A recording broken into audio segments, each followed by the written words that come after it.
आपने इस मुल्क को अपने पाँव पे खड़ा करना है, इस मुल्क को आगे लेके जाना है और दुनिया को जवाब देना है, दुनिया का मुकाबला करना है, सुपर पावर बनना है, दुनिया की आंखों में आंखें डाल के बात करना है। आज इंडिया क्यों पड़ा कर रहा है? क्योंकि उसकी इकनॉमी, उसकी सब कुछ सही है, वो उसको कोई परेशानी नहीं है कि वो पाकिस्तान के ऊपर हमला करे, लेकिन जब भी उसकी इकनॉमी, उसका सब कुछ बैलेंस है, सब कुछ सही है, वो इससे बयानबाजी निकाले। अगर आज हमारे मुल्क के हालात सही होते तो हम इंडिया को तबाह बर्बाद कर दे। हमने इंडिया को कैसे करारा जवाब दिया, हमने इंडिया को कैसे मुंह काला किया, हमने नरेंद्र मोदी का कैसे मुंह काला किया। 2019 में भी मुंह काला किया था जब इमरान अहमद खान न्याजी की हुकूमत थी, और 2025 में भी उसका मुंह काला किया। तो हमने एक कौम बनना है, हमने एक कौम बन क्यों बनना है? अब इमरान अहमद खान न्याजी पीछे 652 डेज हो गए जेल के अंदर बंदे। अब कितनी देर ये निज़ाम को अब समझ आ जानी चाहिए कि इमरान अहमद खान न्याजी झुकने वाला नहीं है। आप इमरान खान को बाहर निकालें, इस कौम का फैसला माने।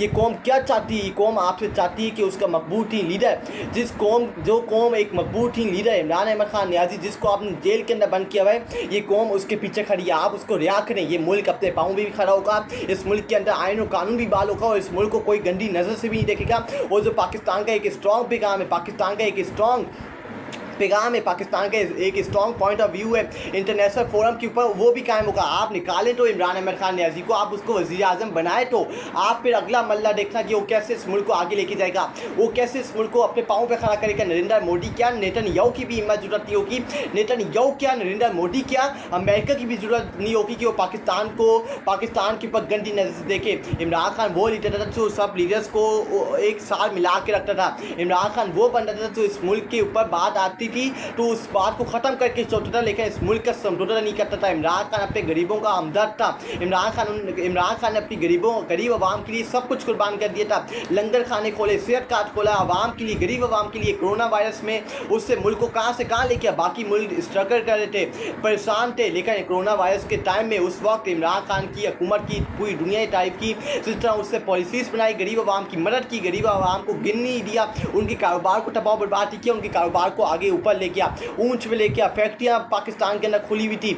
आज आप देखें, आज ये जो निकले थे, जब महंगाई मार्च के लिए निकले थे, इन्होंने बहाना बनाया था कि हम अपने कपड़े बेच देंगे लेकिन गरीब आवाम को रुसवा नहीं होने देंगे, उनकी कमर नहीं तोड़ने देंगे। लेकिन आज आप देखें ये इसका उलट है। आज इन्होंने बेवफाई की है, इस कौम के साथ फ्रॉड किए, धोखेबाजी की है। ये सिर्फ अपने मुफादात के लिए आते हैं, ये बाद में 100 मरतबा कर चुका हूँ कि सिर्फ अपने मुफादात के लिए आते हैं और इनका कोई मकसद नहीं है इस मुल्क के अंदर। ये तबाह कर रहे हैं इस मुल्क को, ये पाकिस्तान को बर्बाद कर रहे हैं। आसिम मुनीर साहब, आपने बड़ी आलत जंग लड़ी है। आपके जो आर्मी के ऑफिसर्स हैं हम उनके साथ खड़े हैं, वो हमारे ऑफिसर्स हैं, हम इनको सल्यूट मारते हैं। पाकिस्तान एयरफोर्स के सोल्जर्स को, उनको भी हम सल्यूट मारते हैं, हम उनके साथ खड़े हैं। ये हमारी फौज है। जब ये इनको कुछ होता है तो हमारे दिल को तकलीफ होती है। हम इनके खिलाफ नहीं है, लेकिन हम उनके खिलाफ है जो हमारे मुल्क को, पाकिस्तान को तबाह बर्बाद करें। बंद कमरों के अंदर बैठ के हमारे मुल्क के फैसले करते हैं और हमारे मुल्क को बंद गली के अंदर लेके जा रहे हैं। हम उनके खिलाफ हैं, हम उनके खिलाफ नहीं है, पाकिस्तान की आर्मी के खिलाफ नहीं है हम ना, तो हम पाकिस्तान एयरफोर्स के खिलाफ है, हम उनके खिलाफ हैं जो हमारे मुल्क को बंद गली के अंदर लेके जा रहे हैं, जो हमारे मुल्क को तबाही और बर्बादी की तरफ लेके जा रहे हैं। हम उनके खिलाफ हैं। हम कभी अपनी पाक फोर्स के खिलाफ नहीं है, हम कभी अपनी पाकिस्तान एयरफोर्स के खिलाफ नहीं है, हम उनके साथ खड़े हैं। जब इनको कुछ होता है तो हमें तकलीफ होता है, हमारे दिल को तकलीफ होता है, क्योंकि ये हमारे भाई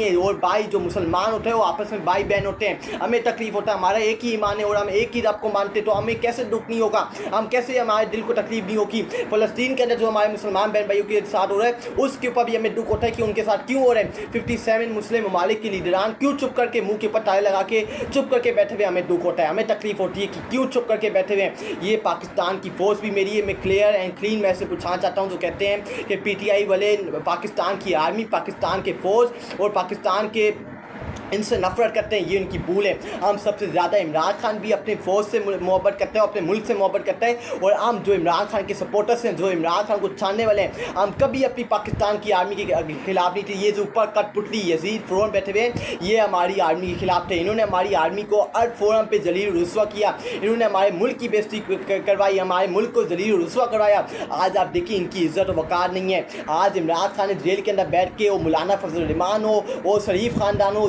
जरदारी खानदान, इन तीनों की सियासत दफन कर दी है। आज इनकी सियासत का कोई लेना देना नहीं है। ये जान जाते हैं, लोग इनके पीछे होते हैं और छोड़ छोड़ के नारे लगा रहे होते हैं। इनकी असल औकात, इनकी असल वैल्यू ये आप उनके साथ करें जिनको ये आवाम देखना नहीं चाहती, जिनको आवाम ये सुनना नहीं चाहती, इनके मुंह नहीं देखना चाहती। वो फितना हो रहा है मरियम नवाज उसके सूबे के अंदर, सूबे की वो वज़ीर आला बन के बैठी हुई, उसके सूबे के अंदर नरेंद्र मोदी ने हमला किया, लेकिन उसके मुंह से एक लफ्ज़ नरेंद्र मोदी के बारे में नहीं निकला। वो सीएम पंजाब है, prime minister of Pakistan Shehbaz Sharif, Delhi वज़ीर आज़म, वो पूल के अंदर नहा था।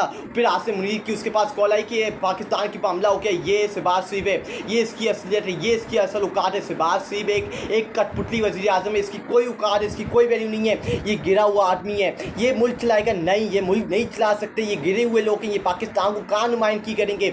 ये पाकिस्तान को हर जगह रुस्वा करवा रहे हैं, ये पाकिस्तान को हर जगह जलील रुस्वा करवा रहे हैं। आप इनसे उम्मीद लगा के बैठे हुए, तो फिर इनकी अगर आपने इनसे उम्मीद लगा के बैठे हुए, फिर आप अपनी उम्मीदें ख़त्म कर दें, क्योंकि ये मुल्क को अपने रास्ते में खड़ा नहीं कर सकते।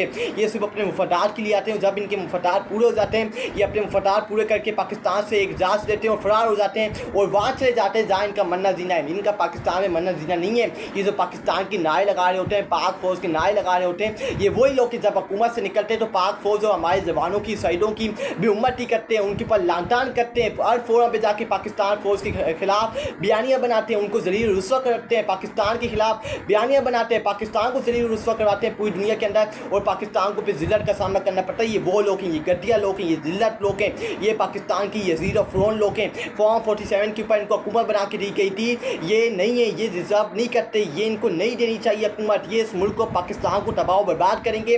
ये मेरी बात आप लिख के ले लें। अब अगला स्टेप क्या होना चाहिए? अब अगला स्टेप PTI को ये उठाना चाहिए कि अब आप तहरीक की कॉल करें, अब आप एहतजाज की कॉल करें। ये जो खबरें आ रही हैं कि इमरान खान को रिहा कर दिया जाएगा, इमरान खान को बाहर आ जाएंगे मई के आखिर में या जून के शुरू में, ये सब झूठे हैं। ये आवाम को बेवकूफ़ बनाने की कोशिश की जा रही है। जब भी एहतजाज और प्रोटेस्ट की कॉल आती है तो ये आवाम